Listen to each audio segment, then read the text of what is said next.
Like and subscribe and click the bell icon to get new video updates.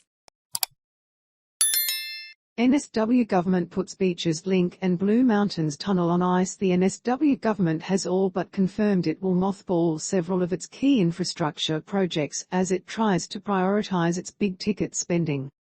Premier Dominic Perrottet said his government would push ahead with the second stage of the Parramatta Light Rail project with a 4-year $602.4 million funding commitment to be announced in the state budget on June 21. But the government has stopped short of committing money or timeframes to its other mega projects like the Beaches Link Tunnel, the M6 Motorway, a Blue Mountains Tunnel and regional dams. It comes after a report released yesterday by Infrastructure NSW recommended shelving some mega projects in favour of smaller projects that provide higher paybacks. The independent body argued it would become increasingly difficult for the NSW government to deliver complex, multi-billion-dollar projects due to labour shortages and the ongoing impact of the COVID-19 pandemic. It would be especially challenging to deliver additional mega projects in a cost-efficient manner in coming years, the report said. Today Mr Perrottet accepted that market constraints meant the government had to prioritise its spending. There is, globally, a drive in infrastructure investment, labour shortages and increasing cost of materials. That's a challenge that we're facing, the nation is facing and the world is facing, he said. So it is only proper that we sit there, as we always do, and look at the pipeline of those projects and ensure that we sequence them in a way that works. The decision means major projects like the Beaches Link Tunnel are on hold indefinitely, despite the government's assurances it remains committed to all promised projects.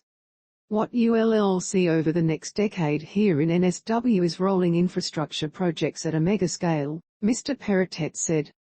But ultimately right now we've got to set very clearly to the market what the pipeline is, and today as a government we've said it is Parramatta Light Rail.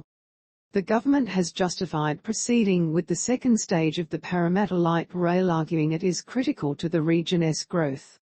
Funding for the first phase of works associated with the second stage of the light rail, which will link the Parramatta CBD to Sydney Olympic Park, will be outlined in the state budget.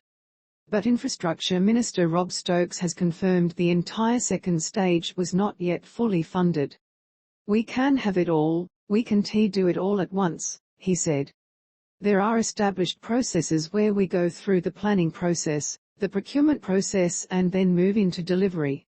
Construction on Stage 2 of the Parramatta Light Rail will begin as soon as Stage 1 is completed. Stage 1 is expected to be completed in 2023. Parramatta Lord Mayor Donna said she wanted more detail about when and how the project would be delivered. You can understand why this community in particular is extremely frustrated, because it is great to have an announcement but we need to see a timeline, she said. Speaking at Wentworth Point this morning, NSW opposition leader Chris Minns said Western Sydney residents had been waiting for years for the government to deliver on basic infrastructure. Families have made life-changing financial decisions to move into this community on the promise of new infrastructure for these parts of New South Wales, he said. The NSW government has announced Parramatta Light Rail Stage 2 14 times. Is it any wonder that the residents of this community are sceptical when the Premier says we're finally going to deliver the infrastructure we've been promising for years and years and years? Local resident Mark Green pointed to parks, traffic lights and public transport as examples of plans yet to be implemented.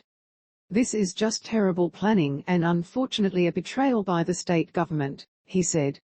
Posted 13 hours ago, updated 10 hours ago.